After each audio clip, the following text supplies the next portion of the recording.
Muy buenos días, un saludo a la comunidad universitaria y a las personas que nos acompañan a la Cátedra de Integración para el Desarrollo de Centroamérica, bajo la coordinación del doctorado en Ciencias Económicas y la maestría en Economía para el Desarrollo de la Facultad de Ciencias Económicas de la Universidad de El Salvador. La cátedra constituye una instancia de investigación y diálogo entre los diversos actores de la sociedad para abordar problemas y propuestas de política pública que conduzcan a lograr el desarrollo integral de la región centroamericana y su inserción con el resto del mundo. Analizamos las dimensiones económicas, sociales, ambientales, políticas, epidemiológicas, entre algunas. Esperamos contribuir a reducir estas brechas de desigualdad que actualmente padece la región centroamericana. Damos paso a la ponencia de esta jornada denominada Reestructuración capitalista multipolar o crisis crónica del capitalismo, el papel de la Unión Europea, por el doctor Xavier Arrizabalo. Posee una licenciatura y un doctorado en Economía por la Universidad Complutense de Madrid. Además, cursó un máster internacional en Planificación, Políticas Públicas y Desarrollo de la CEPAL y el ILPES de Naciones Unidas. Xavier es profesor titular del Departamento de Economía Aplicada, Estructura e Historia de la Facultad de Ciencias Económicas y Empresariales, Universidad Complutense de Madrid. Es codirector del Grupo de Investigación de la Universidad Complutense de Madrid, denominado Economía Política, Capitalismo y Desarrollo Desigual. Director del Programa de Formación Continua de la Universidad Complutense, Análisis Crítico del Capitalismo, el método marxista y su aplicación al estudio de la economía actual. Lleva 12 ediciones desde el curso académico 2009-2010. Miembro del grupo de trabajo de Claxo, Crisis y Economía Mundial. Miembro de la Sociedad Latinoamericana de Economía Política y Pensamiento Crítico. Dentro de sus últimos libros tenemos Arrizabalo, Xavier, del 2018, Enseñanzas de la Revolución Rusa, Interpretación Marxista de la Experiencia Soviética a través de sus textos, por el IME Madrid.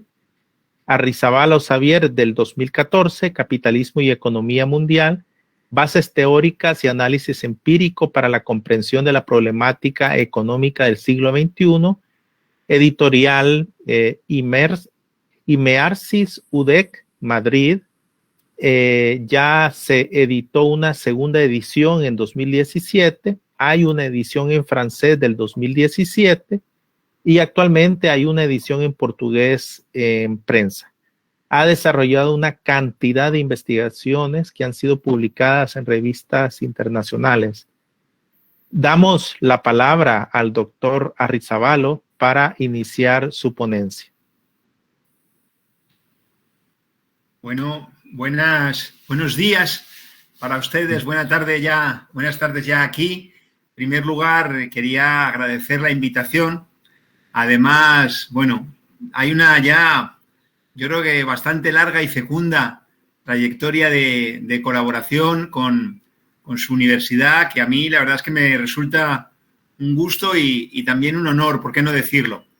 Por otro lado, en particular con Óscar, hay una relación aún más larga que pasó también por conocerle como brillante estudiante de doctorado aquí, así que en cuanto me dijo, creo no reflejar mal lo que ocurrió, que en cuanto me planteaste la opción de poder participar, respondí que sí con mucho agrado, ¿no? También, además, hay el gusto de, justo en unos pocos días, ¿no?, que vamos a comenzar la segunda edición de un curso de doctorado, así que sepan que estoy muy contento de estar con ustedes. Ojalá que, bueno, aunque formulado con ni que decir tiene toda humildad, el planteamiento que voy a trasladarles sea estimulante, pueda ser fecundo, en particular desde el punto de vista de poder debatir en torno a ello, lo que caracteriza o lo que debe caracterizar el medio en el que nos desenvolvemos. Estamos ahora mismo, el medio académico es, y que decir tiene, que la interlocución, la discusión fraterna, estimulante y ojalá, ya digo, pueda aportar algo en la materia. El propio título de la disertación que ha sido planteado creo que es sugerente, ojalá, desde el punto de vista de que me parece que en muchas ocasiones, digámoslo de forma respetuosa, por supuesto, pero también coloquial, un buen título periodístico parece que pudiera eludir un análisis más pormenorizado de la realidad que no siempre, o más bien casi nunca, da lugar a esas formulaciones tan simplistas, por qué no decirlo, tan acabadas, ¿no? Entonces, bueno, esta idea de un mundo multipolar, ¿no? La propia palabra multipolar, ¿no? Muchos polos o varios polos, ¿no? Enseguida impresiona, no resulta difícil rellenarla, digámoslo así, con una serie de elementos, enseguida aparece el nombre China u otros, ¿no? Y pareciera que eso completa una explicación. A mí me parece que no es suficiente, ¿no? Me parece más bien que es una explicación, una formulación ad hoc, ¿no? Donde se trata más bien de llegar a la conclusión, y una conclusión que no es, digámoslo así, carente de intención o neutral, ¿no? En la medida en que hablar de una economía multipolar, o más aún, como yo propongo / provoco con el título, es decir, una reestructuración, la propia expresión, reestructuración, nuevo orden, relanzamiento, tienen, aunque quizá pudiéramos no darnos cuenta, tienen una connotación, ¿no? Una connotación positiva en la medida en que, de una forma u otra, estarían apelando a la perspectiva de que en el marco de la economía capitalista mundial actual, plagada de problemas que podremos ir identificando en los momentos siguientes, bueno, que en ella habría la perspectiva, la posibilidad, el futuro de resolver los problemas, de abrir una nueva etapa identificable como expansiva, en el marco de la cual pudieran a su vez resolverse los problemas, transitar hacia niveles de desarrollo el conjunto de las sociedades, etcétera, etcétera, ¿no? A mí me parece que eso choca con aspectos que tanto desde un punto de vista empírico como desde el punto de vista de una comprensión teórica de la dinámica de acumulación de la economía capitalista a escala mundial se revela más bien lo contrario, ¿no? Entonces, poco a poco, quería enfatizar en todo caso esta idea, ¿no? Insisto, de una forma un poco provocativa, no es una originalidad mía, desde luego, ¿no? Formular un título con la forma de dilema que lo que busca es, ojalá, estimular, como decía, la discusión fraterna entre quienes aquí estamos. Entonces, esto tiene que ver con una premisa, ¿no? Es decir, ¿cuál es el punto de partida? El punto de partida de cualquier investigación, de cualquier discusión, es una pregunta que surge en torno a la constatación en el terreno de los hechos de determinados problemas. ¿Y cuáles son esos problemas vistos desde la perspectiva de la economía mundial en la actualidad? Bueno, yo podría empezar por un dato que es proveído por la FAO, la Organización Mundial de Alimentación, que dice que a pesar de que en el mundo se producen alimentos para nutrir a 12.000 millones de personas, la realidad, a razón de 2.700 calorías diarias, y siendo que la población mundial aún no ha alcanzado los 8.000 millones de personas, es decir, se producen alimentos para 12.000 y la población mundial es solamente de 8.000, y sin embargo más de 820 millones pasan hambre. De modo que ahí identificamos un problema, sin duda, uno de los problemas más dramáticos y precisamente algunos acontecimientos actuales y en particular la guerra que de nuevo asola territorio europeo, en este caso Ucrania, incidiría en ello, y la FAO, así como el Programa Mundial de Alimentos, identifican el riesgo de la extensión del problema del hambre a escala mundial por esos nuevos elementos, ¿no? Elementos que no son factores externos a la acumulación capitalista, como también, aunque de forma breve, trataré de señalar, ¿no? Por cierto, quienes nos desenvolvemos en facultades de economía sabemos que el canon establece que la economía se definiría bajo aquella formulación de Robbins, Lionel Robbins, que por cierto él mismo luego corrigió, incorporando la noción de instituciones.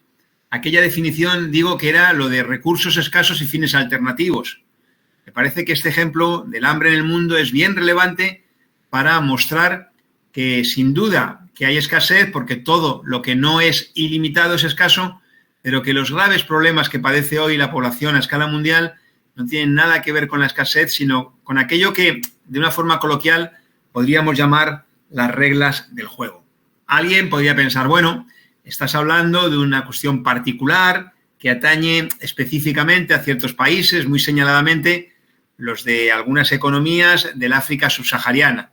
Sin embargo, yo podría responder, y respondo de hecho, que la problemática social la identificamos en todas las regiones del mundo a las escalas correspondientes, ¿no? Por ejemplo, yo que estoy en Europa, que sé que muchas veces Europa es identificada como la región con mayor desarrollo económico, democrático a escala mundial, y muchas veces creo idealizada, y sin perjuicio de que el desarrollo desigual y combinado, ¿no? Decía Trotsky para referirse a la experiencia de Rusia, ¿no? De Rusia. El desarrollo desigual es una característica consustancial genética, está en el ADN del capitalismo, y claro que hay niveles de desarrollo distintos, pero nosotros estamos viviendo en Europa, y de hace ya unos cuantos decenios, una situación presidida porque aquellos aspectos, aquella institucionalización de toda una serie de conquistas obreras democráticas está siendo cuestionada frontalmente. Seguramente si yo les hablara de Grecia, de España, Portugal, Italia,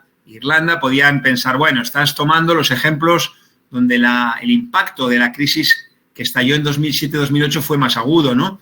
Pero podría hablarles perfectamente de Alemania, donde 1 de cada 6 personas que integran la fuerza de trabajo tiene, más bien cabría decir, padece los llamados mini-jobs, mini-empleos, empleos caracterizados porque son a tiempo parcial, y legalmente está establecido que solo pueden tener un salario como máximo de 450 euros mensuales. Hoy prácticamente la paridad euro-dólar es casi 1 a 1, es decir, poco más de 450 dólares mensuales, pero además la realidad, el promedio es que no llega a los 300 dólares el salario medio. Imaginen con los precios de un país como Alemania qué implicaciones tiene esto, ¿no? Podríamos decir también Reino Unido, otra de las históricamente más desarrolladas economías europeas, ¿no?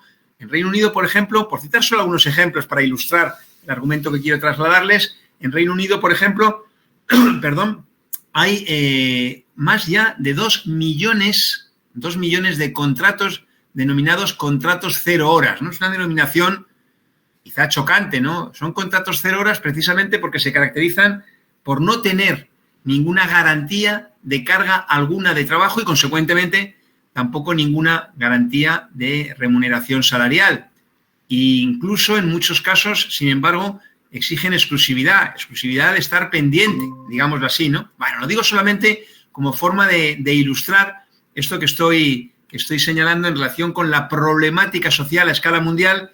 No desvelo nada que no sepan, sí quería enfatizarlo porque me parece que es el punto de partida. Incluso podríamos decirlo de una forma más gráfica. Detrás de estos datos macroeconómicos, generales, lo que se esconde es mucho sufrimiento, mucha frustración desde el punto de vista de la posibilidad de desarrollar una vida plena para una parte muy considerable, incluso mayoritaria, de nuestras sociedades. En Europa, de nuevo, donde yo estoy, que muchas veces, como decía, es identificada como una región en la que poco menos que se habrían resuelto los problemas sociales, es un lugar común decir de la gente de la generación joven hoy, digamos de en torno a 20 años, que deben olvidarse siquiera de aspirar a tener las condiciones de vida que tuvo la generación de sus padres y madres. Esto es una fórmula muy llamativa.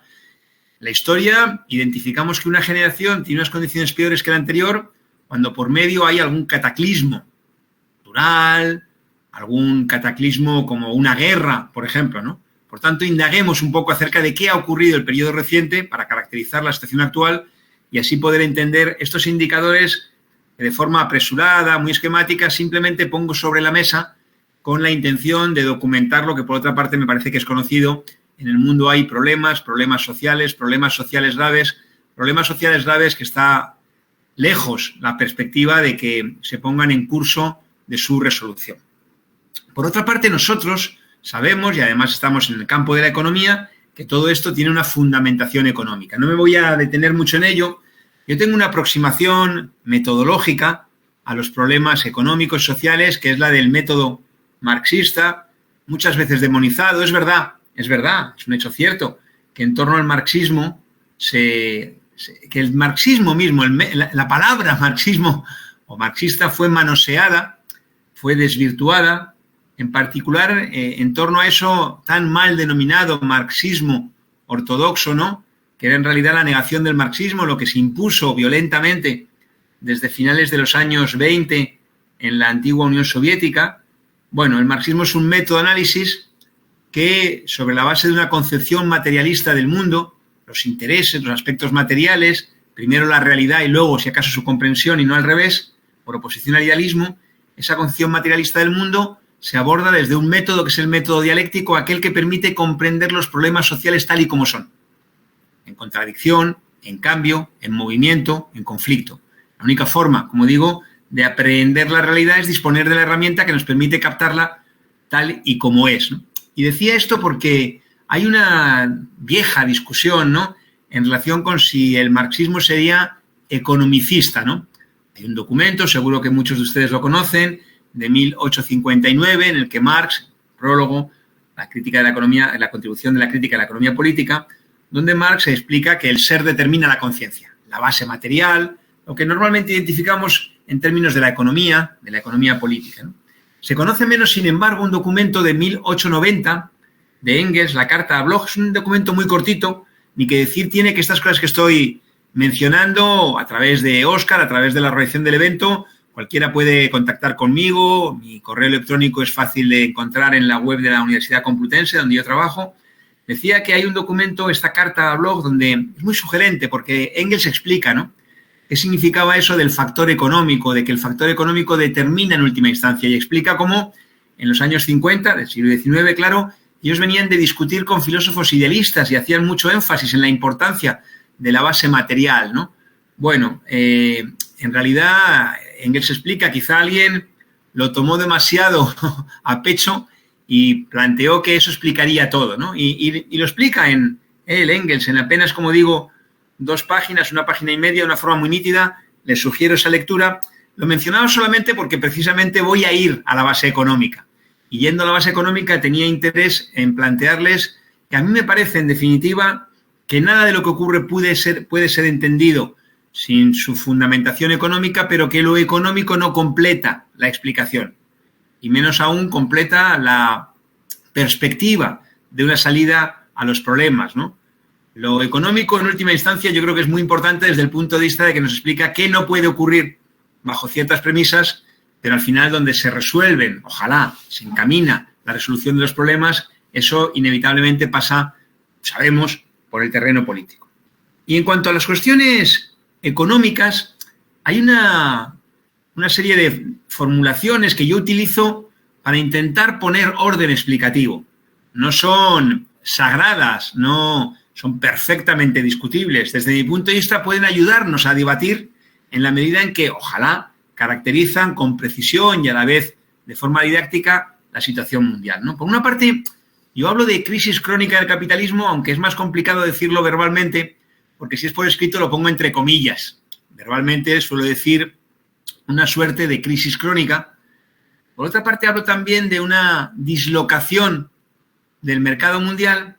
Y en torno a estas dos cuestiones quería verter elementos que nos ayuden a encaminarnos a la conclusión, que será, ni que decir tiene, una invitación al debate, ¿no? Primero, esto de la crisis crónica, ¿no?, y cómo se expresa. ¿Qué es lo que estamos en el año 2022, justo a mediados del año 2022, y cuáles son los rasgos más destacados de la economía mundial? Venimos de un periodo muy convulso, ustedes lo saben también como yo, la pandemia, que a su vez sucedió en el tiempo a un periodo asimismo convulso, que fue la crisis que estalla en 2007-2008 y toda su onda expansiva. A su vez, cuando para la pandemia parece estar quedando atrás, al menos en una medida considerable, aunque habría mucho que decir al respecto en relación con ciertas partes del mundo, de nuevo, especialmente la África subsahariana, en donde en muchos países el índice de vacunación ni siquiera llega al 10%. Y claro, hay un denominador común en lo que podríamos decir las versiones oficiales, ¿no?, del Fondo Monetario Internacional, de los grandes organismos internacionales, de los gobiernos, de los principales representantes, digamos, del orden capitalista, orden/desorden capitalista, ¿no? Esta cuestión repetida es que siempre habría un factor externo explicativo de los problemas, de las crisis, ¿no? Estamos en 2022, por tanto, han pasado ya más de 50 años desde agosto, dentro de un mes, en unos días, el lunes próximo, ya estaremos en agosto del año 2022 y el 15 de agosto se cumplirán 51 años de un hecho económico muy importante, la declaración del entonces presidente estadounidense Richard Nixon, en el sentido de que el dólar dejaba de ser convertible en oro. No es una cuestión técnica, es una cuestión de primerísima importancia porque significaba el reconocimiento de que una de las piedras angulares que habían permitido ese periodo de recuperación y crecimiento de los años 50 y 60, muchas veces presentado como la edad dorada del capitalismo, etcétera, llegaba a su fin, ¿no? Lo que en realidad ese periodo fue una excepcionalidad, ¿no? Esto lo desarrollo con bastante detalle en uno de los libros mencionados, el de Capitalismo y Economía Mundial. Pero para ir a donde estamos, en los años 70 hay, por tanto, una crisis, no desvelo nada que ustedes no sepan, suele abreviarse, resumirse y yo creo que distorsionarse un poco llamándola la crisis del petróleo. Es cierto que en el mes de octubre del año 73 los precios del petróleo prácticamente se cuadruplican y es obvio que eso tiene un impacto económico muy grande. Pero esto no significa en ningún caso que esa sea la causa profunda de la crisis y conviene distinguir entre las causas inmediatas, los detonantes y las causas profundas, ¿no? En realidad, si mencioné el año 71 previo al 73, es precisamente para identificar que la subida de los precios del petróleo es solo el detonante último de una crisis ya más que larvada, más que incubada. Pero lo digo porque ustedes recuerdan seguramente aquellos debates, ¿no?, en torno a los ciclos largos, Kondratiev, o formulados como ondas largas, Mandel, que tenían un difícil encaje, tanto desde el punto de vista empírico como desde el punto de vista teórico, al menos desde la perspectiva marxista. Y, sin embargo, ¿qué es lo que constatamos en los últimos 50 años? Si esos ciclos u ondas largas con una duración de entre 40 y 50 años que incorporaría una fase expansiva y una fase recesiva, el hecho es que llevamos 50 años sin que haya ningún periodo, ninguna subfase, si queremos decirlo así, que justamente verifique un carácter expansivo y más o menos podamos incrustarla en esta idea de los ciclos, ¿no? Esto es muy significativo. De hecho, yo suelo resumir los últimos 50 años, el último medio siglo de la economía mundial con 3 palabras, con una secuencia de 3 palabras: crisis, ajuste, crisis. A la crisis de los 70 se le responde, se le trata de responder con el ajuste es ajuste permanente, fondo monetarista. Ustedes en América Latina y en El Salvador lo conocen particularmente, esas políticas de ajuste que, tratando de ser respuesta a la crisis de los 70, no solo es que no consigan abrir una fase expansiva, sino que incluso ellas mismas contribuyen a que la economía mundial desemboque en una nueva crisis, esa crisis que recién mencionaba, que está ya en 2007-2008. Esto es interesante porque al final, decía, siempre se apela a un factor externo. Bueno, lo de los 70 sería el precio del petróleo. Lo de 2007-2008, la desregulación excesiva. Alguien dijo, ¿se acuerdan? Una avaricia excesiva, ¿no? El que era entonces presidente francés, Nicolas Sarkozy, ¿no? La pandemia sería también un factor externo, ¿no? Bueno, algo que viene de fuera, un patógeno respiratorio. Pero fíjense qué interesante, porque hay un organismo que está integrado por la Organización Mundial de la Salud y el Banco Mundial, que en septiembre de 2019, es decir, exactamente 6 meses antes de la declaración de la pandemia como tal por parte de la propia OMS, elaboraron un documento, si quieren se lo mando, en el que el primer párrafo explica que hay un patógeno respiratorio, que puede llegar un patógeno respiratorio que haga caer la producción mundial entre un 5 y un 10% y mate incluso a más de 50 millones de personas, ¿no? Y acaba ese documento, el párrafo inicial, diciendo: el mundo no está preparado. Esto es muy importante, ¿eh? No elucubro, es un documento de la Organización Mundial de la Salud y del Banco Mundial conjunto, ¿no? Y de una institución conjunta, ¿no? Y digo que es interesante porque es cierto la conclusión: el mundo no está preparado. El mundo capitalista no está preparado ni siquiera para responder a un patógeno respiratorio, ¿no?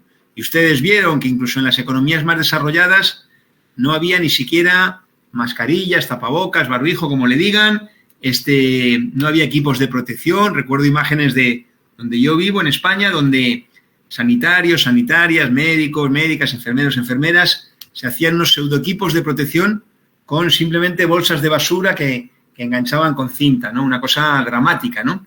En pleno siglo XXI, en la segunda, a finales ya del segundo decenio del siglo XXI. Bueno, en ese cuadro la cuestión es otra. La cuestión es que la pandemia no es un factor externo y la pandemia no es la causa de la crisis latente. Más bien lo que ocurre es que la crisis latente y las políticas que la acompañan, esas políticas de ajuste permanente, que incluyen el recorte, el desmantelamiento de servicios públicos de salud, la precarización laboral, la insuficiencia de las plantillas, en especial en la sanidad, algo que denunció un premio Nobel de Medicina Roberts hace ya 26 años, en 1996, que es el hecho de que las farmacéuticas no investigan para encontrar fármacos que curen las enfermedades, sino que investigan para encontrar fármacos que las hagan crónicas, porque lo que nosotros llamamos pacientes, ellas los llaman clientes y se trata de fidelizarlos. Todo esto no lo digo con un afán de denuncia, no es lo que corresponde, sino de registrar elementos con la pretensión de dar una explicación rigurosa, por qué no decirlo, científica, a los problemas que acaecen. Así que crisis crónica del capitalismo en el sentido de la ausencia de fases expansivas que justificaran esta idea de ciclos o de vaivenes o que, en definitiva, permitiera depositar ilusiones en una perspectiva de relanzamiento del proceso de acumulación en cuyo marco pudiera procederse a ir resolviendo o al menos aliviando los graves problemas sociales. En torno a ¿cómo se expresa esta crisis? Se expresa esta crisis crónica. Desde mi punto de vista, yo formulo me adhiero a una noción que es la de dislocación del mercado mundial. En castellano, en español, ¿qué significa dislocación? No se disloca un hombro, es lo que sale de su sitio, lo que no está en su sitio. Dislocación en el sentido de que el mercado mundial está fuera del lugar que le corresponde, que es el de la sociedad capitalista, claro, que es el del espacio, en el marco del cual puedan valorizarse los capitales, lo que les define como tales, valorizarse, fructificar, a rentabilizarse. En el Capital, Marx lo explica especialmente en el libro tercero, en una sección, la tercera, en la que habla de la rentabilidad, y un capítulo, el tercero de esa sección, el 15º del libro tercero, que se llama Desarrollo de las contradicciones internas de la ley de la rentabilidad, la ley de la tendencia descendente de la rentabilidad de la tasa de ganancia. Pero es Engels quien en el prólogo de la edición británica del Capital de 1886 lo explica con una fórmula verdaderamente nítida. Dice, la fuerza productiva del trabajo, llamamos coloquialmente productividad, aumenta en una progresión geométrica. Ya saben, 1, 2, 4, 8, 16, 32, 64. Mientras que el mercado ya mundial, solo aumenta en una progresión aritmética. 1, 2, 3, 4, 5, 6, 7, 8. Es decir, cada vez hay una bifurcación mayor entre la productividad y el tamaño del mercado, que crece mucho más lentamente. Y esto tiene que ver inevitablemente con la dinámica capitalista. No es una cuestión circunstancial que ocurra en un momento determinado, que pueda ocurrir, que ocurra como podría no ocurrir, sino que forma parte de la genética, del ADN, podríamos decir, de la acumulación capitalista. ¿Cómo se expresa esto? Miren, en el año 2015-16, la versión más extendida era que la crisis había quedado atrás, era cosa del pasado. Sin embargo, en los años 2017-2018, el Fondo Monetario Internacional en particular, saben que es un organismo particularmente importante que representa la dominación por parte de Estados Unidos de la economía mundial, con una capacidad de tutela de manera directa en la política económica de los países. Esto es muy conocido en América Latina, especialmente a partir del año 82, de agosto del 82, con aquella declaración de moratoria en el pago de la deuda por parte de México, que rápidamente se extendió, la crisis de la deuda así llamada, etcétera, etcétera. El Fondo Monetario Internacional ha estado presente, está presente directamente en Europa también. Seguramente les suenen estas expresiones del 18 de octubre de aquel 2019 de Chile, pero también Ecuador, también Bolivia, etcétera, etcétera, etcétera, ¿no? Entonces, decía dislocación del mercado mundial. Dislocación. El mercado mundial incapacitado en una situación, no sé cómo dicen ustedes, de desbarajuste, de desorden, de incertidumbre, de inestabilidad que se expresa en muchos ámbitos. Por ejemplo, hemos conocido los meses recientes los problemas de suministro. Problemas de suministro, por ejemplo, en el caso de los chips para la producción de automóviles, que tienen una relación directa con que los puertos no tenían la capacidad de absorber la petición, digamos, la demanda que se le hacía para procesar, para canalizar todas esas mercancías, las dificultades de aprovisionamiento de la energía y el hecho de que el precio se dispare, como sabemos. La inflación que no es provocada por la guerra ahora contra el pueblo ucraniano, que es tomado como rehén tanto por el régimen ruso de Putin como por la OTAN y el propio gobierno ucraniano de Zelensky sometido a la OTAN. Quien paga es el pueblo ucraniano, también a la escala correspondiente el pueblo ruso y otros pueblos. La inflación es muy anterior. Por cierto, una guerra que se explica en clave, sobre todo, hay más elementos, de la estrechez del mercado mundial, que hace que esa oligarquía rusa, propietaria de los recursos naturales del país, de las riquezas naturales del país, en particular las energéticas, resultado del pillaje que tuvo lugar desde 1991, ya incubado desde antes, y además un pillaje que en gran medida está dirigido por sectores de la propia vieja burocracia stalinista, como es el caso del propio Putin, que venía del corazón de esa burocracia, ¿no?, del KGB, ¿no?, de los servicios secretos, de la policía política, ¿no? Bueno, decía esto, una oligarquía que aspira a preservar su lugar en el mercado mundial en relación con la energía en Europa. Pero esto es cuestionado por Estados Unidos, que tiene dificultades y que también busca su lugar en el mercado mundial, etcétera, etcétera. Pero decía estas consideraciones para señalar la cuestión de la inflación, ¿no?, que viene de antes. Por ejemplo, en el caso español, la inflación en 2021 oficialmente, de acuerdo al IPC, al índice de precios al consumo que publica el Instituto Nacional de Estadísticas, fue del 6,5%. Hoy ya está por encima del 10%. Pero fíjense que ese 6,5%, ¿cómo ha afectado al ingreso de la mayoría, que es la clase trabajadora, es decir, al salario? Bueno, los salarios en convenio en España el año pasado aumentaron en promedio un 1,55 respecto a la inflación del 6,5, aceptando por bueno ese dato, que yo creo que claramente está infravalorando el aumento real de precios de la canasta de productos que consume la mayoría de la población, estarían perdiendo 4,95, 5 puntos porcentuales. Incluso aquí el gobierno español se autoproclama progresista, el más progresista de la historia, está integrado por el Partido Socialista, por una coalición en la que está aquel partido nuevo que seguramente les suene, Podemos, junto con la coalición liderada por el Partido Comunista, y todos ellos establecen que el aumento de los salarios de los empleados públicos sea del 2% y, por tanto, establecen una pérdida de 4,5 puntos de poder de compra. Lo digo por ir situando elementos que conectan esos aspectos sociales con los aspectos económicos. No hace falta, seguramente, que les hable de la extensión que toma el proceso de la actividad financiero-especulativa, cuando hoy día se calcula que en los mercados financieros internacionales se mueven diariamente entre 5 y 6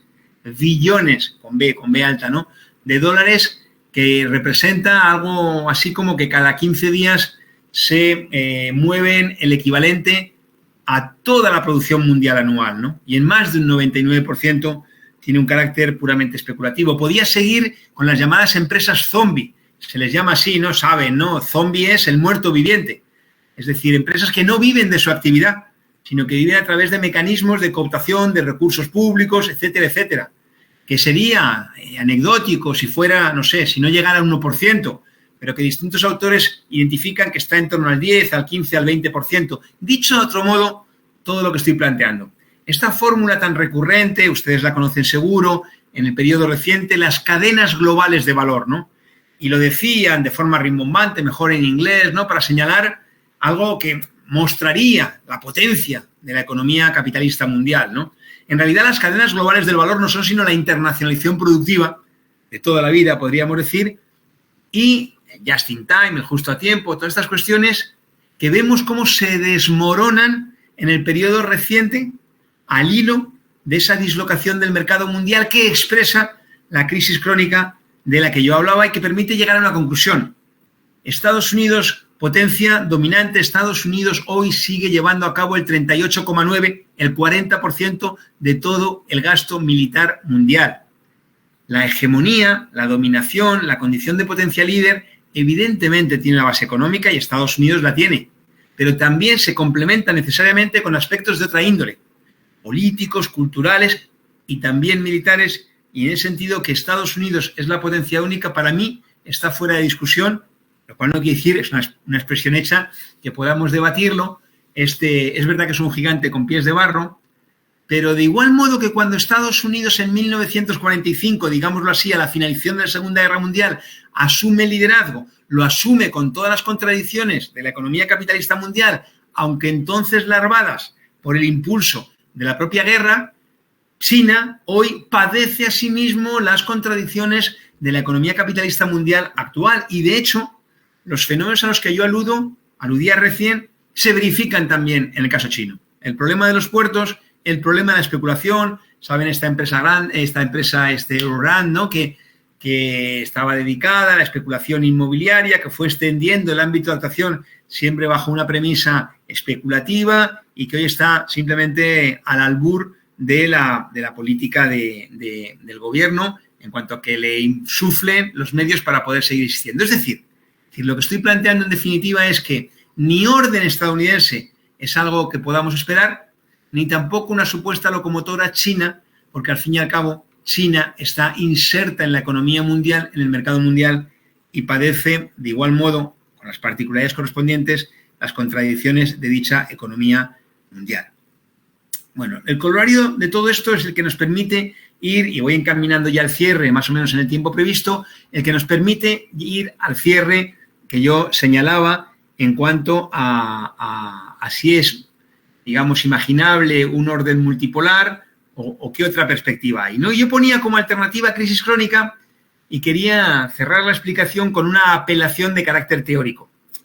Nosotros, en el campo del análisis económico, como en otros ámbitos sociales, como en otros ámbitos de la vida, padecemos el riesgo de que las apariencias nos engañen.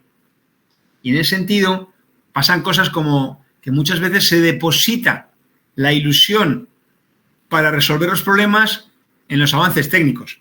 En realidad, los avances técnicos a mayor o menor ritmo están siempre presentes, pero los avances técnicos lo que permiten es aumentar la producción de lo que llamamos valores de uso de los bienes. Pero en el capitalismo el objetivo no es producir valores de uso, sino producir valores de uso en tanto que mercancías que provean un plusvalor, una plusvalía apropiable como ganancia. De modo que el problema no es técnico, el problema es de otra índole. También se apela al Estado como la forma a través de la cual se podrían resolver los problemas, como si el Estado fuera, nosotros decimos, un conejo que se saca en la chistera, en la magia, ¿no? Una carta que nos sacamos de la manga, ¿no? El Estado no es un Estado, no es un órgano neutro, técnico, independiente, sino que emana de las relaciones de fuerza, de las relaciones sociales, de las relaciones de clase, de la lucha de clases, del conflicto de clase, de la pugna competitiva propia de la sociedad capitalista. Lo que Marx establece teóricamente se puede esquematizar de la siguiente manera. Primero, Marx establece el conflicto de clase no como algo ideológico, en primera instancia, sino como algo material. A la clase trabajadora no se le podría pagar el equivalente, con la forma de salario, de lo que producen, porque entonces no quedaría un excedente que con la forma de un valor acrecentado, es decir, de una plusvalía, de un plusvalor, se apropie como ganancia o como ganancias. Por eso hay un conflicto de clase. A su vez, Marx explica que luego hay un conflicto dentro de la clase capitalista y una pugna competitiva para apropiarse como ganancias, en plural, individuales, como ganancia de cada capital, una fracción de todo ese trabajo no pagado, que es lo que sustancia la idea de explotación, es decir, de toda esa plusvalía, puesto que hay ganancia porque hay plusvalía, y hay tanta ganancia como tanta plusvalía haya. De modo que lo que queda es cómo se la reparten entre sí los distintos capitalistas. Y a partir de estas coordenadas que he esquematizado al máximo, lo que Marx establece es que necesariamente, precisamente esto, necesariamente en la sociedad capitalista hay mecanización. Y la mecanización tiene que ver con que cualquier capitalista que mecaniza y así aumenta la productividad, ¿qué hace? Abaratar la producción y, por tanto, poder llevar mercancías más baratas. Es decir, los capitalistas, cuando mecanizan, no es porque se hayan vuelto locos, sino que mecanizan de acuerdo a lo que les define como tales. Intentar ser competitivos, porque para ellos ser competitivos, es decir, valorizarse en la proporción suficiente en el mercado, es un imperativo de vida o muerte. Cualquier capital que no consiguiera valorizarse, que no fuera competitivo, desaparecería como tal. Por tanto, los capitalistas mecanizan no porque se vuelvan locos, sino atendiendo a la dinámica que les exige la competencia. Pero, nosotros decimos aquí, entre todos la mataron y ella sola se murió. Matar la gallina en los huevos de oro. Los capitalistas mecanizando están socavando las bases de las cuales obtienen su ganancia, que es el trabajo vivo, que es la fuerza de trabajo. Porque la proporción de máquinas, de trabajo pasado, de trabajo muerto, respecto a fuerza de trabajo, trabajo vivo, cada vez es mayor.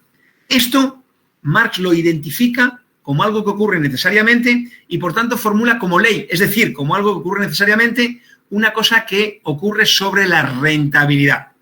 La rentabilidad no es una cosa que pasaba por ahí, anecdótica.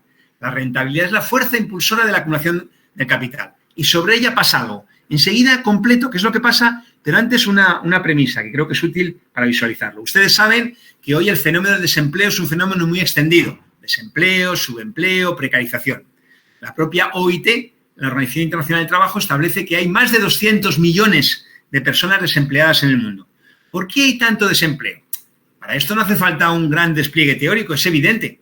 El proceso de acumulación, lo que coloquialmente llamaríamos la reinversión, está frenada, está lastrada, está obstaculizada. Por eso hablamos de crisis. Por tanto, como el proceso de acumulación es lento, la demanda de fuerza de trabajo también es lenta.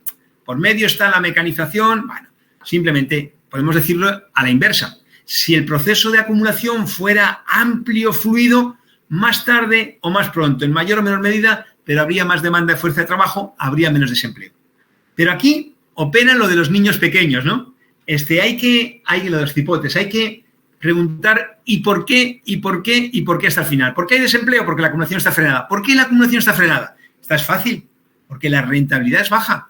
Baste pensar en que la rentabilidad fuera muy elevada para que automáticamente identificaríamos que gracias a esa rentabilidad elevada la acumulación sería amplia y por tanto habría más demanda de fuerza de trabajo, menos desempleo. Bueno, luego la rentabilidad es baja. ¿Por qué la rentabilidad es baja? ¿Por qué en la economía mundial llevamos ya más de 50 años sin una rentabilidad sostenida suficientemente estimulante para una acumulación que demande fuerza de trabajo, etcétera, etcétera, etcétera?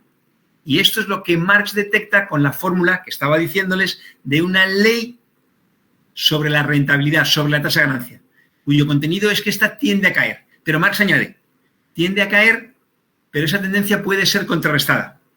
El capítulo 13 del libro tercero se titula La ley en cuanto tal, la definición. El capítulo 14 se titula Factores contrarrestantes.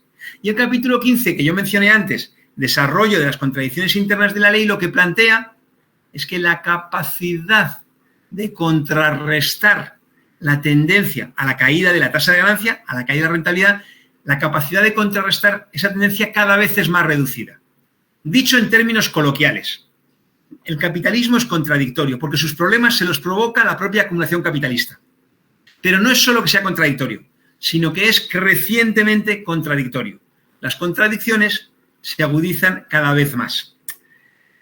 Esto es, desde mi punto de vista, lo que lleva a caracterizar que frente a la idea, podríamos decir la ilusión de un mundo multipolar que permita impulsar un nuevo proceso de acumulación amplio, fluido, a escala mundial, la realidad es que los elementos que presiden la economía mundial actual, resultado de todo un desarrollo histórico, encuadrado en esa fórmula crisis, ajuste, crisis, y presidido por la crisis crónica del capitalismo en la forma que yo decía, todo eso a lo que conduce es a descartar la idea de que un mundo multipolar pueda abrir una salida en positivo en el marco de la economía capitalista mundial. Esto no quiere decir que menospreciemos ningún aspecto de los cambios, reacomodos siempre en curso. Por ejemplo, un sujeto, un actor que ha sido muy importante históricamente, como son las economías europeas, las burguesías europeas, ustedes seguramente lo han visto en estos últimos tiempos, prácticamente han desaparecido del escenario, ¿no? Incluso habiendo una guerra en Europa, la posición de subordinación a Estados Unidos a través de la OTAN es absoluta. Hay una anécdota de una conferencia de prensa el pasado 9 de febrero, previa a la guerra, pero ya con esta inminente, está ya el día 24 de febrero, como saben, una rueda de prensa en Washington con el canciller alemán Scholz y el presidente estadounidense Biden. Cuando le preguntan si el gasoducto Nord Stream 2, que conecta Rusia, el gas con Alemania para llevar el gas ruso, del que Alemania es altamente dependiente, más de la mitad de su consumo de gas procede de Rusia, el canciller alemán balbucea, duda y no responde. Y le interrumpe Biden y dice, ese gasoducto nunca va a entrar en funcionamiento, ¿no? Esto estamos hablando en El Salvador, en América Latina, hemos conocido esas experiencias de subordinación plena, ¿no?, de gobiernos, ¿no?, a las directrices estadounidenses canalizadas, del capital financiero, del imperialismo estadounidense, canalizadas a través del Fondo Monetario Internacional, etcétera, ¿no? Bueno, esto ocurre en Europa hoy día. No digo, obviamente, que sea lo mismo. Las comparaciones, las analogías no son identidades, pero sí son sugerentes para señalar el punto en donde estamos. Y una última cuestión. Yo sé que a la luz de lo explicado, alguien quizá podría interpretar que yo estoy teniendo una perspectiva pesimista. En absoluto, ni pesimista ni optimista, porque no se trata de eso. Se trata, en primer lugar, al menos, de constatar los problemas, identificar sus causas y ojalá dotarnos de elementos para su resolución. Yo no tengo ninguna receta. Precisamente hay un libro que no mencionasteis, y no mencionasteis porque no lo cité yo, que se ha publicado muy recientemente, se publicó a finales de mayo, no, principios de junio, o sea, hace apenas un mes y poco, un mes y medio, que se llama O inventamos o erramos. Esta es una frase de Rodríguez, Simón Rodríguez, un pedagogo venezolano que fuera maestro de Simón Bolívar y que plantea algo muy importante. No es que debamos prescindir del pasado, de todo lo que nos aporta. Ciertamente el estudio del pasado nos aporta muchísimo, ¿no? En particular para no repetir errores, ojalá, ¿no? Pero al final toda esta idea de que existe un recetario universal es un disparate, ¿no? Y cuando lo decía Rostow en las etapas del desarrollo económico, recuerdan, ¿no?, un manifiesto no comunista, subtitulaba, ¿no?, es exactamente igual de disparatado que cuando lo planteaba en 1935 la Unión Soviética con el etapismo de Dimitrov, ¿no? Bueno, no hay recetas, pero sí hay pautas elementales.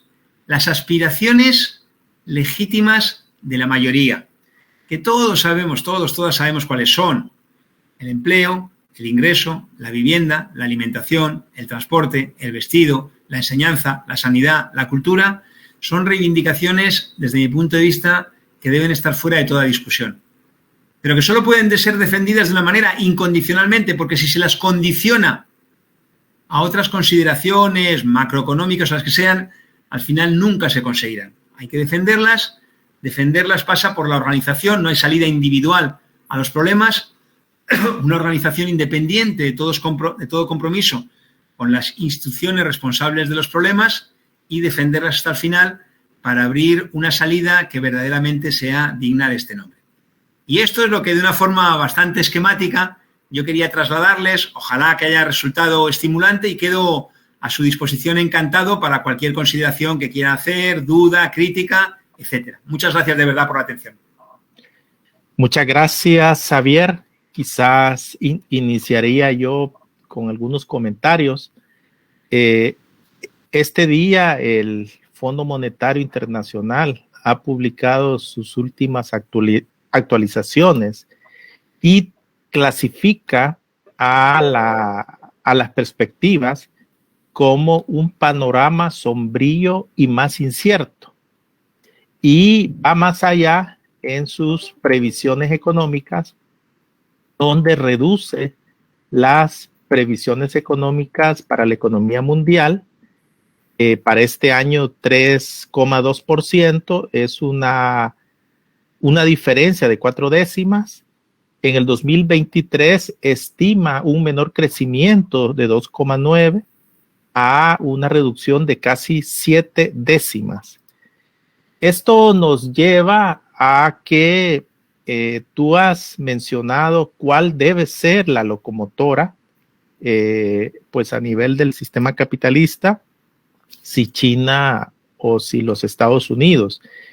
Y en junio, el mismo fondo publica la revista Finanzas y Desarrollo, destinado a el análisis de la geoeconomía y la geopolítica. Y sorprende que el nuevo Chief Economist del Fondo Monetario, Pierre Olivier, sostiene que hay un repentino cambio geopolítico que pone de manifiesto fallas ocultas, advierte de una fragmentación del mundo en distintos bloques económicos con distintas ideologías, sistemas políticos, estándares tecnológicos, sistemas comerciales y de pagos transfronterizos y de moneda de reserva.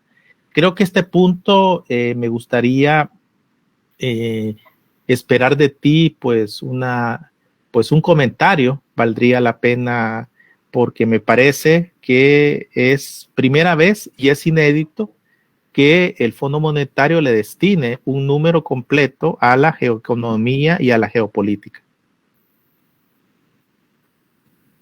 Es muy interesante lo que señalas, Óscar. En primer lugar, hay que abundar que no es la primera rebaja de previsiones que se hace, más bien se marca una tendencia, y yo añadiría un punto, y es que en realidad de lo que estábamos hablando todavía era de recuperación después del frenazo de la pandemia. Es decir, lo que se está frenando es la recuperación. No es que habláramos de un periodo, digamos, considerable de crecimiento que pudiera simplemente ralentizarse, ¿no? Sino que más bien esa situación presidida por la devastación que supuso la pandemia, que yo decía no es la causa, pero sí es un estimulante, digamos, de las dificultades, incluso esa recuperación se encuentra frenada. De nuevo, hay una serie de, por ejemplo, UBS, lo que en su momento fue Unión de Bancos Suizos, cuyo servicio de estudios habla de que la perspectiva de esta inflación sostenida en las economías desarrolladas es una cosa altamente probable, ¿no? De nuevo la estanflación, ¿no? Parece que retrocedemos precisamente 50 años atrás. En la cuestión de la geopolítica, primero, yo creo que es valiosa tu consideración desde el punto de vista de poner sobre la mesa un debate que además está muy bien ilustrado en la medida en que aquí decimos, en este caso en relación con el Fondo Monetario Internacional, no da puntada sin hilo, ¿no? De la tradición de coser, ¿no? No se confunde, ¿no? Sabe cómo, hay sustancia, ¿no? Y es un asunto muy importante. Pero yo quería empezar por otro ángulo. Ustedes recuerdan los BRICS. Los BRICS primero, BRICS después, ¿no? Es un fenómeno que irrumpe hace unos años, Brasil, Rusia, India y China, ¿no? Posteriormente se incorpora a Sudáfrica. Bueno, 5 países muy diferentes, tremendamente diferentes, cuyo denominador común es que efectivamente se reúnen, efectivamente plantean incluso la idea de un posible banco o medios de pago internacionales, pero que realmente su recorrido ha sido muy limitado. Y yo quería ponerlos como ejemplo, aunque de nuevo, por cierto, estos días están en el debate, ¿no? Por lo siguiente, ¿no? Es decir, lo que tú señalas y recogiendo acertadamente o precisamente u oportunamente lo que dice el Fondo Monetario Internacional es un hecho real. Miren, hace unos meses seguramente les pudo pasar desapercibido, como a mí, como casi todo el mundo, Estados Unidos se va de Afganistán, ¿no? Bueno, en la vorágine de noticias que tenemos pasa bastante desapercibida. Y sin embargo, yo creo que no debía pasar desapercibido porque ¿cómo es posible que Estados Unidos se vaya, pero se vaya sin haber resuelto, se vaya, para abreviar, entregando de facto el poder de nuevo a se me ha olvidado ahora mismo el nombre de la corriente esta, pero ¿saben quiénes son? No me sale la palabra, no importa. Bueno, es llamativo, ¿no? Son estos islamistas, extremistas, bueno, ya me saldrá. Es llamativo. Los mujahidín. No, pero tiene un nombre específicamente en Afganistán. Ajá. Que ahora me saldrá. Sí, los mujahidín son los... Bueno, es llamativo, ¿no? Afganistán es un país, aunque territorio grande, relativamente pequeño, atrasado, ¿no? ¿Cómo es que Estados Unidos no tiene capacidad de imponer ciertos elementos? Los talibanes. ¿Cómo es que Estados Unidos, primera potencia mundial más allá de cualquier organización, no tiene capacidad de poner orden, ¿no? Es un dato muy llamativo, ¿no? Entonces, es verdad que en la medida en que, nosotros tenemos el riesgo, creo, y por eso es muy buena tu pregunta, Óscar, de entender la geopolítica como algo preestablecido, cerrado, como si algunos aspectos, algunos elementos, algunos datos lo explicaran todo. Y la realidad es contradictoria. Y es compatible el hecho de que Estados Unidos, sostengo yo, y puede ser debatido, sigue siendo la primera y única potencia mundial, con el hecho de que su debilidad objetivamente abra espacios para que esa situación sea en alguna medida cuestionada. Pero ¿cuál es el elemento que yo planteo como marco, digamos, interpretativo? Existe el mercado mundial, existe la economía mundial. Esto no era así hace 150 años. La economía mundial como tal, no sustantivo economía, calificativo mundial, sino lo que definimos conceptualmente como economía mundial es el resultado del despliegue del capitalismo y todas sus capacidades. Y esa economía mundial que se expresa en un mercado mundial es en la que necesariamente todos juegan. El caso de China es el más significativo. ¿Por qué? Hombre, en primer lugar, porque lo que pasa es que es difícil resumir. Podría autoinvitarme, es una broma, y pensar en una sesión específica porque lo justificaría. Hay aspectos que empiezan por los demográficos, 1.400 millones de habitantes, aunque le vaya a superar India próximamente, el país más grande del mundo, en todo caso, un país gigantesco, compárenlo con la población española, que es de 47 millones, o la de El Salvador aún menor, en fin, eso es un dato. Otro dato es que en China hay un estado singular. En China triunfa la revolución el 1 de octubre de 1949, hay un periodo de casi 30 años, hasta diciembre del 68, cuando el comité, muerto Mao, en 66, cuando el Comité Central del Partido Comunista Chino hace la orientación de la apertura externa, que toma cuerpo en mayo del 69 con la primera zona económica especial en Chongqing. A partir de ahí, toda una trayectoria, 2002 entra en la OMC, etc., todo esto, ¿no? Un estado muy particular, un estado obrero, hiperburocratizado, que impulsa una cosa verdaderamente contradictoria. Uno de los pocos elementos de estabilidad en el orden mundial es precisamente China, que entre otras cosas obtiene un superávit comercial gracias a un elevado grado de explotación de su población, que destina con esas divisas comprar deuda pública estadounidense, aportando un marco de una relativa estabilidad. Y se dice, pero China tiene subordinado a Estados Unidos. Ojo, es deuda nominada en dólares. Y por otra parte están otros aspectos. Cuando China irrumpe con fuerza en la economía mundial, se nos dice, bueno, China, una economía, ¿te acuerdas, Óscar? Seguro, quizá la gente más joven no lo recuerde tanto, ya no se habla tanto de ello, frente a la industrialización hacia adentro, la industrialización hacia afuera, los dragones asiáticos, todo esto, el mercado mundial, exitosísimamente por parte de China. Una de las contradicciones de Estados Unidos es que sus capitales se van fuera. El ejemplo emblemático es, sin duda, el sector de la automoción, ¿no? Aquella ciudad de referencia de Detroit que ha perdido 2/3 partes de la población, arruinada, etcétera, etcétera. ¿Qué ocurre? Que China se vuelca al mercado mundial. Y en una frase parece que resolvemos todo. Bueno, que China se vuelca al mercado interno. Pero yo lo dije antes de pasada cuando dije, el mercado mundial no son 8.000 millones de personas, sino 8.000 millones de consumidores. Está ponderado por el poder de compra. Y la forma de elevar el poder de compra en China tiene una limitación. La limitación de que siga siendo competitiva a escala mundial. Es decir, estoy intentando perfilar algunos elementos que sitúan algo muy interesante y lo has formulado muy bien. ¿Por qué? Porque además dice el fondo, y tú transcribes, ¿no? Incluso con estructuras políticas, culturales distintas. Esto es muy interesante porque nosotros tenemos, y por eso yo dije de pasada la frase de Marx y Engels, el riesgo del economicismo, de que los datos económicos completan la explicación, y no es así. Y cuando hablamos de dominación, por ejemplo, la hegemonía estadounidense después de la Segunda Guerra Mundial, ¿qué bases tiene? Primero la base productiva, claro. La Guerra Mundial ha tenido lugar fundamentalmente en Europa, en Japón. La base productiva estadounidense prácticamente ha permanecido intocada. Ese es el primer elemento. Y esto atañe también al comercio, a las finanzas, etcétera. Pero es también la dominación política. Es la dominación cultural. En los cines de prácticamente todo el mundo se ven películas estadounidenses, no chinas todavía hoy. Y también la dimensión militar. ¿Qué ocurre? Que un orden bastante reglado, ¿no? Bueno, una pauta monetaria donde el dólar era as better than gold, ¿no? Tan bueno como el oro, ¿no? Con una convertibilidad directa, aquellas $35, una onza de oro, resultado de que en el año 45 Estados Unidos tenía 3,4 veces el oro necesario para respaldar todos los dólares fuera de Estados Unidos, pero en 1961 solo tiene 0,2 veces, ¿no? Entonces, ese orden, y está bien como lo formulas, ¿no? Muy unificado, muy claro, muy nítido, hoy salta a la luz. ¿Y qué se plantea desde el punto de vista de los negocios internacionales? Que el régimen chino, que desde un punto de vista de derechos humanos, como por cierto otros podríamos criticar, esto no es ningún obstáculo. No se integra mal en el mercado mundial. La paradoja, y es verdad, seguramente tú lo conozcas, Óscar, y los demás, era muy habitual que te dijera gente que era muy difícil hacer negocios en China, ¿no?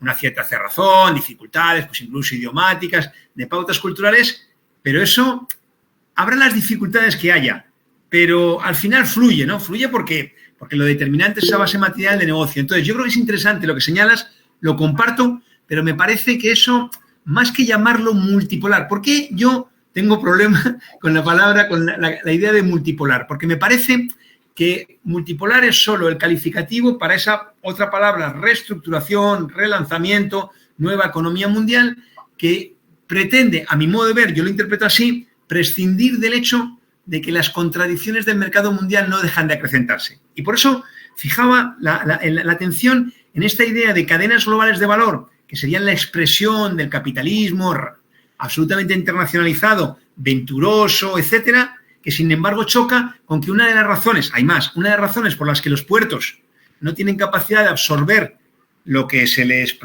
trata de llevar como mercancías a transportar, tiene que ver con que las políticas de ajuste durante 20 años han recortado el mantenimiento de las infraestructuras públicas y son puertos que parte de sus instalaciones han quedado obsoletas, etcétera, etcétera. Pero sin duda la discusión daría para mucho más, ¿eh? Muchas gracias, Xavier. Voy a dejarle la palabra a Roberto Mena. Él es el coordinador de la Maestría en Economía del Desarrollo y uno de los auspiciadores de esta cátedra. Excelente. Bueno, gracias, Óscar. Gracias también, Xavier. Un gusto. Interesante tus puntos de vista, ¿no? Al final creo que está como que si hay una combinación en ambas interrogantes que tú pones,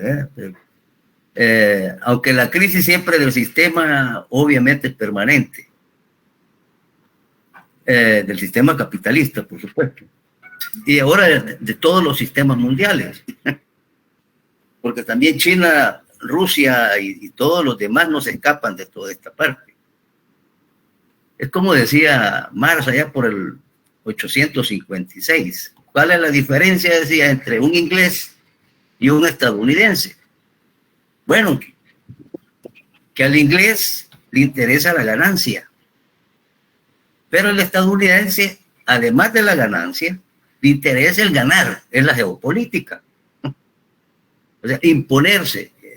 Esa es la diferencia también entre el imperio, ¿no? Bueno, estos temas, como ustedes ya saben, no son nuevos, ¿verdad?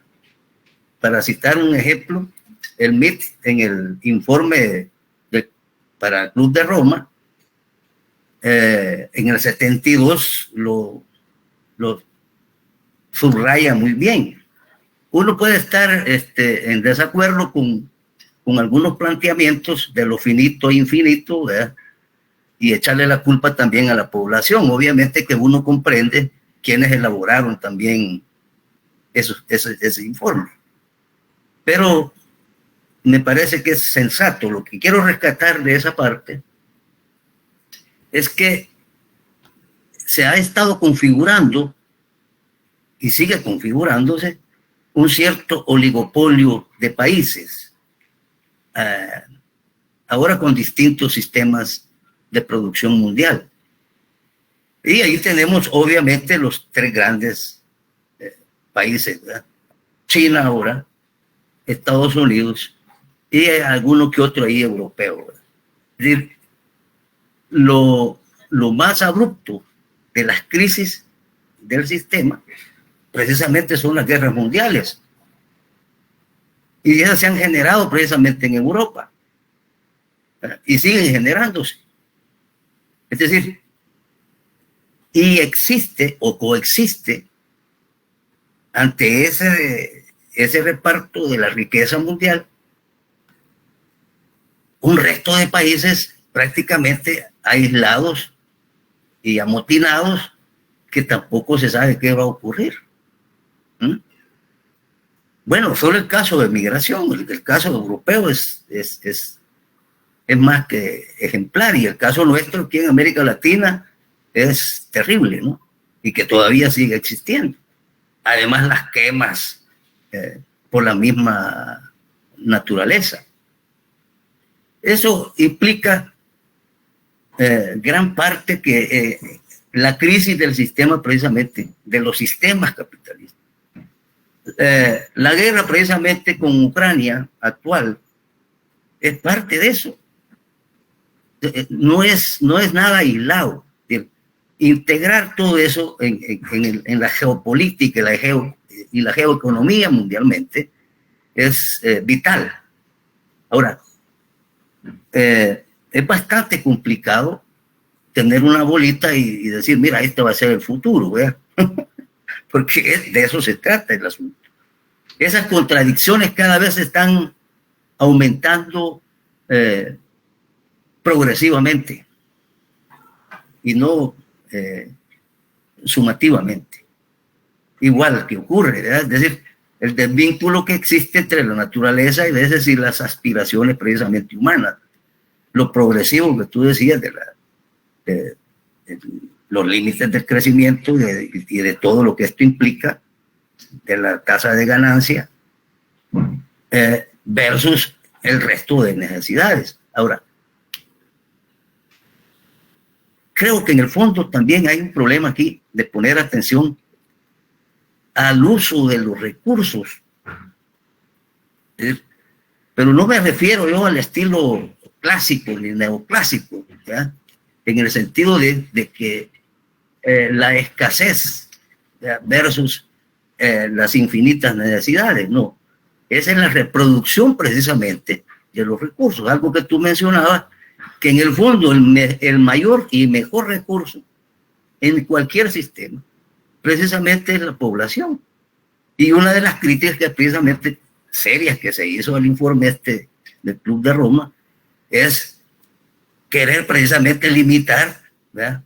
Y que es lo que ha ocurrido con todas estas pandemias, el crecimiento de la población, que es un recurso. Y al final es lo que le da vida a todo el sistema. ¿Ya? Si tú desenchufas el recurso, hombre, el recurso humano, todavía falta mucho por producir, que la ciencia y la tecnología va a superar eso. Bueno, habría que ver.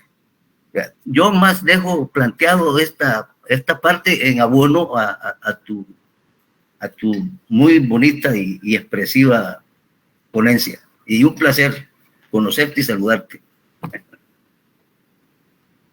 Muchas gracias, Roberto. Muchas gracias por tus palabras. Y es recíproco. Si quieres, Javier, perdona que te interrumpa. Si quieres, vamos anotando otras preguntas para Perfecto. Que le demos respuesta a los colegas que nos están viendo por las redes sociales. En LinkedIn, Wilfredo Rubio hizo un comentario. Dice, el capitalismo nunca vive crisis, vive desequilibrios.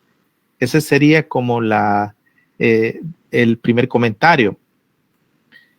De ahí, hoy en la mañana, Galileo Castro dice lo siguiente: si la perspectiva es una crisis crónica del capitalismo, ¿cuál será la medicina prescrita y el costo que la población mundial tendrá que pagar, verdad?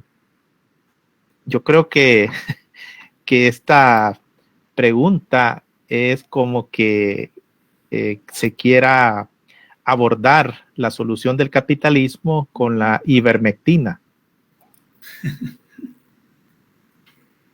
Mira, en relación con lo que planteaba Roberto, primero una consideración que yo creo que es importante, presentar bien las preguntas, los problemas, es valioso en sí mismo, incluso con independencia de cuánto podamos avanzar en responderlo de una manera tajante. Muchas veces, con preguntas pertinentes que ponen sobre la mesa cuestiones relevantes, simplemente podemos identificar, y no es poco, toda una línea de investigación, etcétera, etcétera, ¿no? Obviamente no tenemos respuesta para todo. Y además, yo alerté antes sobre el riesgo, que me parece que permea mucho, lamentablemente, la academia y también los círculos políticos, de una aproximación periodística, lo cual no es una crítica al periodismo. El periodismo hace lo que tiene que hacer cuando lo hace. Pero creo que quedarnos simplemente con la constatación de tal o cual dato, sacar directamente una conclusión, cuidado, ¿no? Por eso me gusta, Roberto, cómo lo planteas, de una forma prudente, sacando muchos elementos, poniendo muchos elementos sobre la mesa. Y yo pensaba, ¿no?, cuando te escuchaba, que eso es valioso porque además lo que yo he planteado fundamentalmente es la idea de no pretender explicar las cuestiones geopolíticas que tienen una importancia determinante, como vemos, desconectadamente de la base material de la economía capitalista mundial, el mercado mundial y sus dificultades. Y ponía el ejemplo, miren, en Europa ahora hay una situación muy complicada. Hablaba de la inflación. Estados Unidos, a través de la OTAN, impone que todos los países europeos destinen el 2% del PIB a gasto militar.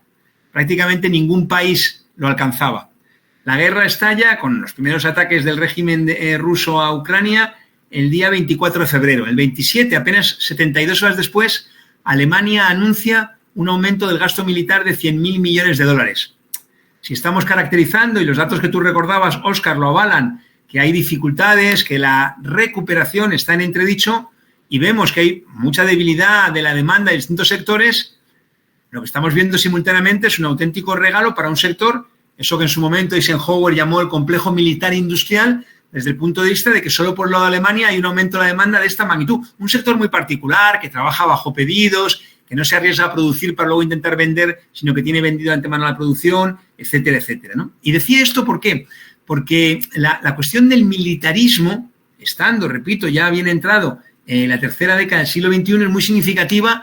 En el caso de Europa, en el marco de la pandemia, prácticamente no fueron dotados fondos extraordinarios, ni siquiera para sanidad, menos aún, por ejemplo, para la enseñanza, que permitirá recuperar la enseñanza que puede ser democrática, que es la presencial, la que iguala en el buen sentido las condiciones de acceso a ella del conjunto de la población con independencia de su nivel de renta. En pandemia, por videoconferencia, sabíamos hogares donde con un teléfono y una mala conexión había 4 o 5 chavales y hogares donde cada uno de ellos tenía su propia computadora, etcétera, etcétera, ¿no? Entonces, es importante esta cuestión, digamos, geopolítica, pero yo diría la virtud, bueno, nuestra disciplina, una época se llamó economía política y yo creo que era bueno porque con ese nombre, digamos que era más fácil identificar los sujetos, los intereses, el conflicto e integrarlo en la perspectiva general, que yo creo que es la forma de abordar lo que tú acertadamente señalas, ¿no? Y pasa lo mismo con la cuestión de los recursos naturales, ¿no?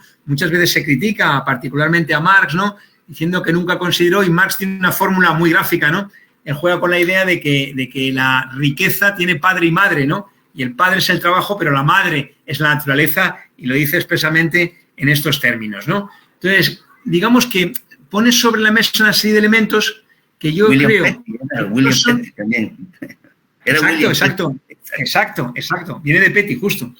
Que es un economista muy poco conocido, porque lamentablemente podríamos decir también en este terreno que la historia, la del pensamiento económico, la escriben los vencedores y, por tanto, quedan de lado algunos grandes economistas, aunque fuera de una manera todavía embrionario. Excelente apunte, Roberto. Debe ser un gusto tenerte de profesor. Pero lo ligo con las otras dos preguntas por lo siguiente.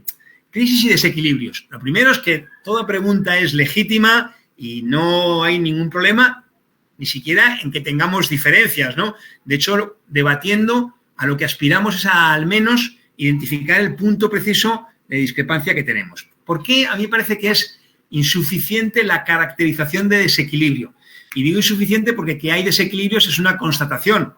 Incluso la versión más acabada de la economía, digamos, de la teoría económica dominante hoy, la neoclásica, que toma cuerpo en León Balras y la tesis del equilibrio general, ni siquiera él dice que la economía, que los mercados están todos en equilibrio, sino que tienden a ello. Claro, si hubiera dicho que están en equilibrio, automáticamente la constatación empírica liquida esa formulación. Tienden al equilibrio. Bueno, la pregunta que plantea el compañero es interesante porque, en definitiva, pone sobre la mesa cómo caracterizar los problemas. Que hay desequilibrios es indiscutible. Debemos ir más allá y caracterizarlos en términos de crisis. Yo creo que sí, y esto por lo siguiente. ¿Qué es una crisis? Aquí yo creo que tenemos un pequeño problema y es que a menudo definimos las cuestiones por sus consecuencias y no por su esencia. La crisis no es el desempleo o no son las dificultades de las cuentas públicas formando parte, inequívocamente, de lo que entendemos por crisis, sino que con precisión una crisis es cuando el proceso de acumulación se interrumpe, se frena, se ralentiza. Eso es lo que define la condición de crisis. Por eso, ¿es simplemente un desequilibrio? Bien. En la economía capitalista, como economía de mercado que es, todos los problemas se observan en el mismo lugar, donde se observa todo en la vida, donde vemos los icebergs. Los icebergs, un iceberg, en España se pronuncia muy mal inglés, se dice iceberg, ¿no? Bueno, los icebergs, ¿cómo los vemos? Los vemos por la parte que aflora, aunque por debajo hay la parte subyacente que explica su forma, etc. Las crisis se expresan en el mercado, con desequilibrios, con desajustes en los distintos mercados, en el mercado de trabajo con un exceso de oferta porque no hay demanda de fuerza de trabajo suficiente, o en los demás mercados. Eso es cierto, se expresa ahí. Pero el reto que tenemos como teóricos, desde el punto de vista teórico, es entender lo que se expresa en la superficie, qué hay detrás de ello. ¿Qué ocurre? Que en la economía capitalista hay crisis de dos tipos, digámoslo así. Hay crisis que se expresan en el mercado y se originan en el propio mercado. Son el resultado de una economía no planificada, no programada. Por cierto, ya que estamos hablando mucho hoy de Marx, al final del libro segundo El Capital, él plantea los esquemas de reproducción que debería ocurrir para que hubiera al menos la posibilidad de una reproducción equilibrada. Repito, las crisis necesariamente ocurren en el sentido de que una economía no planificada, que ex ante, a priori, no establece el equilibrio entre producción y reproducción, oferta y demanda, inevitablemente va a haber desequilibrios. Si todas las crisis capitalistas fueran simplemente desequilibrios de mercado, tendrían un carácter menor, más o menos fácilmente reajustable. Porque hay otras crisis que solo, le digo cordialmente al compañero que planteaba la cuestión, que solo pueden caracterizarse en términos de crisis, no de meros desequilibrios, porque no se generan en el mercado, sino que es en el mercado donde se expresa un aspecto más sustantivo, que es la insuficiente cantidad de plusvalía, de excedente, para nutrir todas las necesidades de valorización del conjunto de los capitales. Y eso no es un simple desequilibrio. Lo digo de una forma cordial, pero un poco provocativa. Si hubiera plusvalía suficiente, todo lo demás sería reajustable. Habría vaivenes, habría sacudidas, pero no las crisis. Pero hay algo más, porque las crisis, y esto tiene que ver con la última pregunta, con lo de la medicina, ¿no? Las crisis, en la sociedad capitalista, hay un autor canadiense, Louis Gill, que hace una fórmula que a mí me parece muy clara, ¿no? Él dice que las crisis son doblemente necesarias. ¿Por qué doblemente necesarias? Él dice, primero son necesarias en el sentido de que necesariamente se producen, en el sentido de que son inevitables. ¿Por qué? Pues porque, primero, no hay nada que garantice que el equilibrio no establecido a priori, a posteriori se verifique. Pero además, no hay nada que garantice que esa tendencia a que la tasa de ganancia caiga pueda ser permanentemente contrarrestada en la proporción suficiente. Por tanto, las crisis necesariamente ocurren. Por otra parte, y dicho con franqueza, es la cosa más fácil de demostrar empíricamente que las crisis acompañan el proceso de acumulación capitalista. Pero la otra, ¿por qué? Yo dije, parafraseando a este autor, doblemente necesarias. ¿En qué sentido también necesarias? En el sentido de que se necesita de ellas. Por una parte son inevitables, pero por otra parte son indispensables. Una cautela, porque esto de que sean indispensables puede inducir a confusión. Podría entenderse en términos de que las crisis son resultado de una conspiración para que desempeñen su función. Y no es así. No es que unos señores de negro en una sala pequeña, oscura, fumando mucho, digan pasado mañana crisis. Es que la dinámica capitalista inevitablemente conduce a la crisis, siendo que las crisis, al interrumpir el proceso de acumulación, porque destruyen los capitales menos competitivos, las empresas que quiebran, la fuerza de trabajo que es despedida, hipotéticamente, y enfatizo esta palabra, hipotéticamente restablecen las condiciones de rentabilidad que a su vez permite reanudar el proceso de acumulación. Serían unas crisis que tendrían un carácter terapéutico, de saneamiento. ¿Cuál es el problema? El problema es que si nosotros miramos la historia, simplificando mucho porque daría para otra línea de investigación o varias, podemos identificar que es verdad que grosso modo en el siglo, hasta el siglo XX esto operaba. Operaba con una muleta, con un apoyo, la expansión hacia otros mercados, siendo que todavía no estaba conformado el mercado mundial.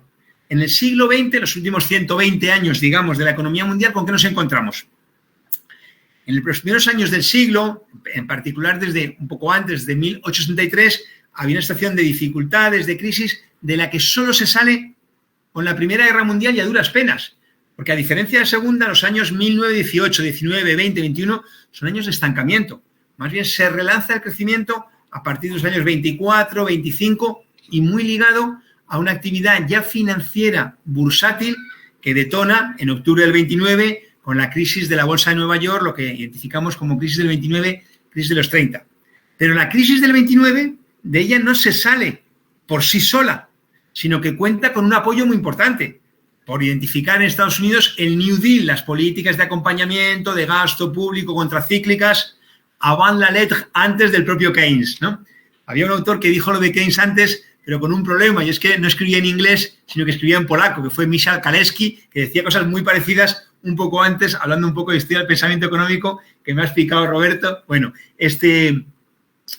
no valió la crisis por sí sola, ni siquiera fue suficiente la crisis y la muleta del gasto público, sino que es la Segunda Guerra Mundial y todo el reordenamiento, colaboración de partidos, lo que abre la perspectiva de los 50, 60, que por otra parte, vista con todo el ángulo que tenemos hoy, vemos que tiene un carácter limitado porque era la crónica, podemos decir, ¿no?, de un crecimiento limitado, de un crecimiento con fecha de caducidad, que es la que se verifica en los primeros 70 y ahí estamos. Perdón por la descripción un poco extensa, pero donde quería ir a parar era a esta idea de que el carácter necesario de las crisis desde el punto de vista de que son inevitables, digamos que se verifica en cuanto a los mecanismos de mercado y los mecanismos de la rentabilidad, que va más allá de desequilibrios, lo he explicado desde el punto de vista de no solo cómo se expresa, sino también de su sustrato, ¿vale? Pero desde el punto de vista de que las crisis valgan por sí solas para salir del atolladero y relanzarse, es lo que justifica la tercera pregunta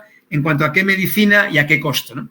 Y claro, yo dije antes, aunque es verdad que dije tantas cosas que seguramente quedaría difuminado, que en torno a una secuencia de 3 palabras, crisis, ajuste, crisis, teníamos un primer marco de encuadre de la trayectoria reciente de la economía capitalista mundial, ¿no? Y la piedra angular está en esa palabra ajuste, políticas de ajuste permanente, fondo monetaristas, lo que se quiera, que son la respuesta a las dificultades que identificamos en torno a la crisis de los 70. Pero que a su vez, como decía antes, visto desde la perspectiva actual, constatamos que no solo no fueron capaces de abrir un periodo expansivo, sino que ellas mismas contribuyen a que la economía mundial desemboque en una nueva crisis. Por tanto, ¿qué medicina? Hay una expresión coloquial que ustedes conocen seguro, que es la de huida hacia adelante.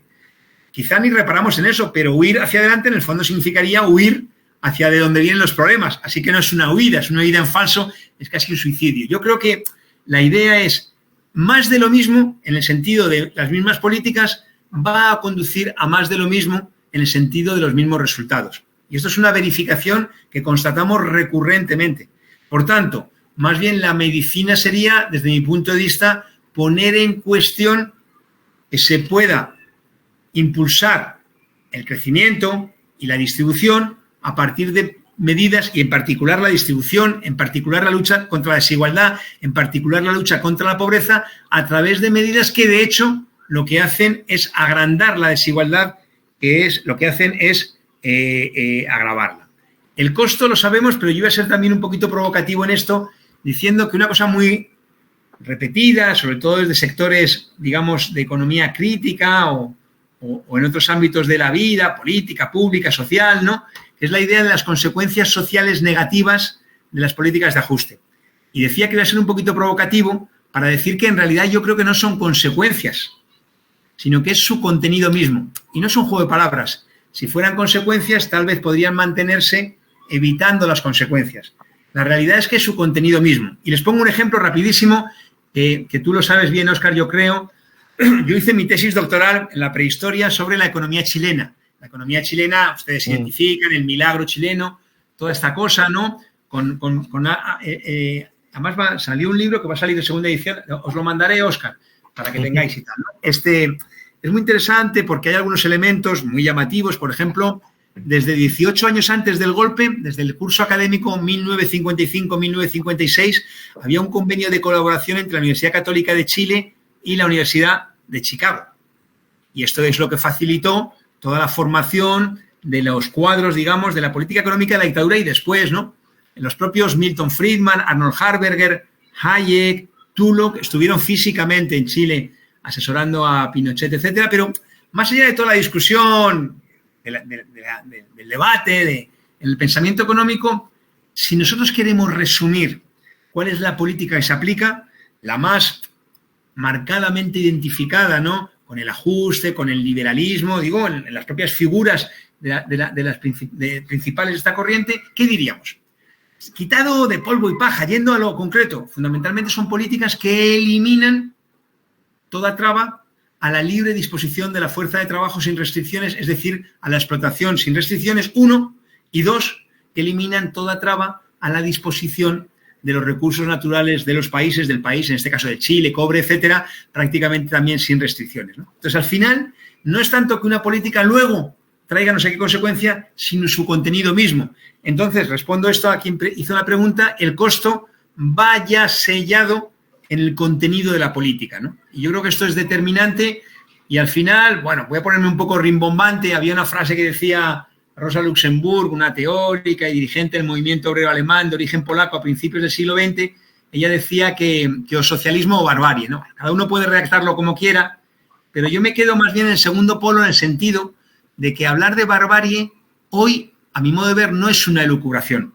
Hay elementos de barbarie. Di algunos datos muy esquemáticamente al principio, les digo otro, por ejemplo. En España, la siniestralidad, la accidentalidad laboral con resultado de muerte es casi el triple entre trabajadores precarios y trabajadores no precarios. Está relativamente naturalizado, pero si somos finos, ¿qué es lo que nos dice ese dato? Lo que nos dice es que casi 2/3 partes de las muertes en accidentes de trabajo de los trabajadores precarios podrían ser evitadas.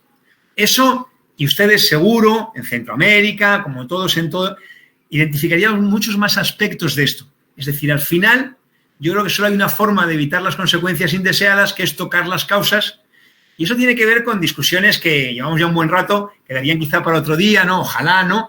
Que tienen que ver con paradojas. Por ejemplo, en nuestras facultades de economía sabemos, ¿no?, que el mercado está poco menos que sacralizado y, sin embargo, no se define.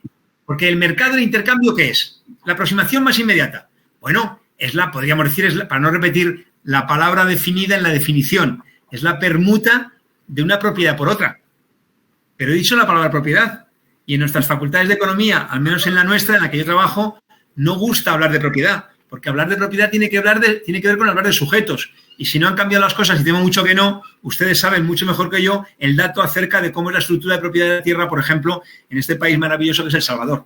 Y sin ello difícilmente podríamos entender ni los sujetos ni tantas otras cosas, ¿no? Por tanto, por ahí tenemos, yo creo, mucho recorrido en relación con las alternativas, con los sujetos que pueden aplicarlas, con cómo evitar los costos, con cómo una medicina que de verdad sea una medicina no ya más que paliativa, sino sobre todo que lo sea realmente medicina y que no sea el pirómano que al incendio lleva el bidón de gasolina.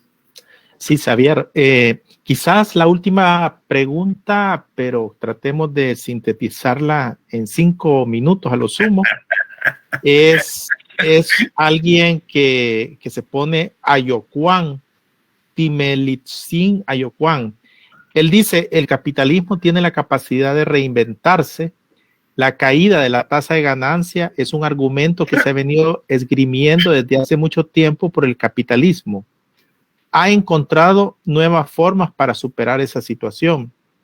Lo que deberíamos de discutir es la manera como la República Popular China está administrando el capitalismo, ya que pareciera ser que va a ser el nuevo paradigma de acumulación del capital. Bueno, por una parte, yo voy a intentar en un momento, si fuera posible, compartir pantalla, que entiendo que es presentar ahora, ¿verdad? Sí. Toda mi pantalla, y entonces les pongo rápidamente esto.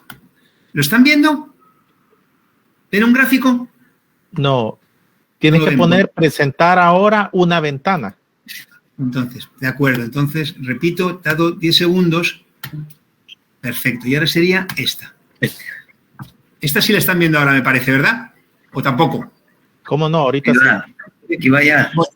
Esto es... No da tiempo ahora. Pero esto es una gráfica que recoge la evolución de la rentabilidad en Estados Unidos desde 1896 hasta 2010, hasta 2012, perdón. Está actualizada hasta el año 2019, no la tengo aquí ahora mismo a mano, pero bueno, si se dan cuenta, se van a reír un poco.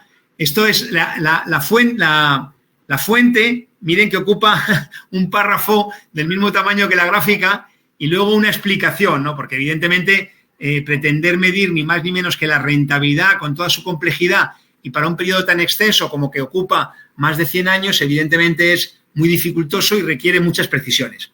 Lo digo en relación con la pregunta porque hay una premisa, a mi modo de ver, y es que ese carácter tendencialmente descendente que muestra los vaivenes que ustedes pueden estar viendo no significa en absoluto que, digamos, ese carácter no significa que haya una regularidad en cuanto a que de forma constante la tasa de ganancia caiga. Pero la tendencia sí que muestra, hay un documento de diciembre pasado, qué pena porque no lo tengo a mano para proyectarlo, pero donde se muestra, ¿no?, una estimación de la tasa de ganancia a escala mundial y la tendencia es igualmente inequívoca, ¿no? Digo esto no por pretender que esto explica de manera directa todos y cada uno de los acontecimientos, sí para señalar el telón de fondo que aporta en cuanto a cómo funciona, a cómo está desarrollándose la economía mundial, ¿no? La quito ya para ocupar la pantalla completa. Muchas gracias. No. Bueno. Entonces, digo esto, y claro, lo que señala el compañero que plantea la pregunta, no me quedo con el nombre, disculpas, es interesante porque esta idea de reinventarse, en cierto modo la había adelantado yo cuando dije que la función de las crisis como necesarias en el sentido de indispensables como saneadoras, aunque lo hice muy apresuradamente, pero un repaso del siglo XX pone en cuestión que las crisis tengan esa capacidad.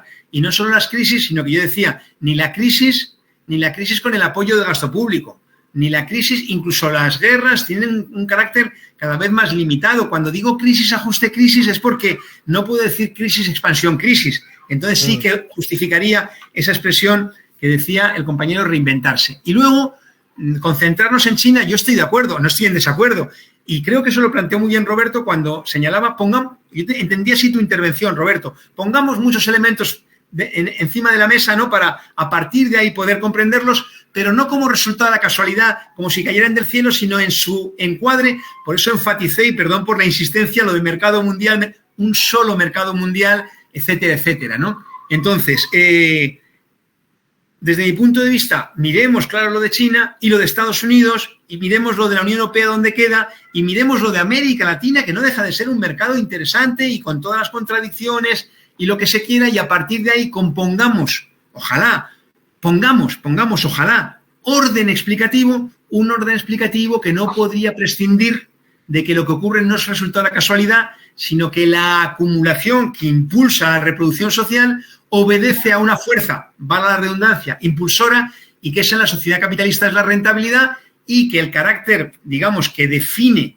la ley que encontramos como rentabilidad nos permite decir que el capitalismo no es solo contradictorio, sino crecientemente contradictorio, esto carente de todo dogmatismo, esto sometido a la prueba de los hechos, pero como propuesta interpretativa para esa pretensión de poner orden explicativo. Esa es la idea, la propuesta, la invitación.